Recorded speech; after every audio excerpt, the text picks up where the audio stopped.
While we haven't heard a ton of information about Call of Duty 2020, it seems that there is some inferences to be made from Activision's investor call that was just played moments ago. Now, if you are a boring person like me and have nothing better to do during COVID-19, then you listen to the investor's call. While there is nothing concrete in there about indications for what we are going to see in the next Call of Duty, it is definitely an important call on the grounds of understanding Activision's demeanor towards their franchise. Without getting into the numbers, if you want to listen to the call, I will try to provide a link. I know there was a stream of the call. I will provide one in the description below. If I remember, if I don't, call me out. And the player base of Call of Duty Modern Warfare has grown exponentially since the release of Warzone. Now, if you do not know already, Warzone is a free-to-play battle royale in Call of Duty Modern Warfare. And when you get to play this game, the leveling system of your character in this Call of Duty, as well as the items you can purchase in game, connect to all other modes inside of the game. This has been a great way for new players who are interested in Call of Duty as a whole to open that door and pay the $60 price tag in order to experience the game in its entirety. Now, some investors who were talking on the call with the Activision executives asked some questions about the player base and about in-game monetization and ad revenue, and it looks like things have been growing and growing, obviously due to the pandemic. So while you can argue this is a good or a bad thing, depending on the moral side or stance you take towards Activision, I would argue that it's good and bad for other reasons. Why I think it's good is if Activision has more money and they are believing in their product, they are more likely to polish the product and give us the best experience that we can deserve. On the other hand, if Activision sees they're making a ton of money from a certain element of their practice, they're likely to throttle that and make it even more punishing to players monetarily. That being said,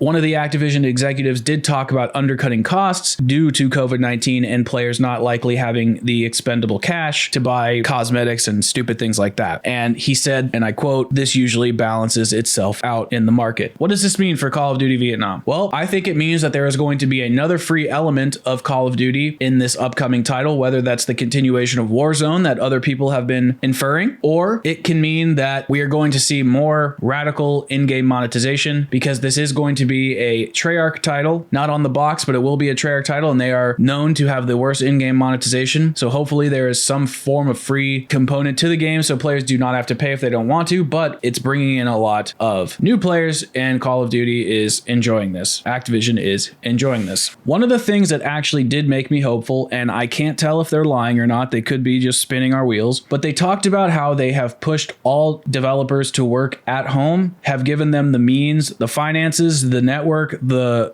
graphical power to keep working on Call of Duty 2020, and they are stating that it is expected to be released by the end of the year like normal Call of Duties are. And the fact that they hammered this in number of times can mean two things. Again, I'm that guy, I'm the dichotomy guy. It can mean that they just want to get it into our heads that everything's fine and there's nothing to worry about, or they want to put it in our heads that it really is fine and that these guys are kicking ass. And the fact that they're at home means they don't have office expenses. The fact that they're able to just work from home allows them to just get up and start working and be in the comfort of, their living room. So I think Call of Duty has, a long way to go. This year, it's going to be an interesting year. I hope the game is released on time. It has like 4 studios working on it. I think there's Sledgehammer, Treyarch, Raven, and Beenox. And if we can see Warzone as any indication of how the franchise is going, well, things are going pretty well. They've seen an increase in revenue in such a way that surpassed a lot of their expectations, especially going with this free-to-play model. And if they can keep this free-to-play model as the center of their game and then have premium access surrounding it, I think Call of Duty is going to do just fine. And all we can really hope for is that Treyarch is not given the short end of the stick again, and that they are able to provide us with another great year of Call of Duty, and we can continue this trend moving forward. We just have to believe Activision at their word. Otherwise, it would be misleading and likely illegal for that investor's call if they gave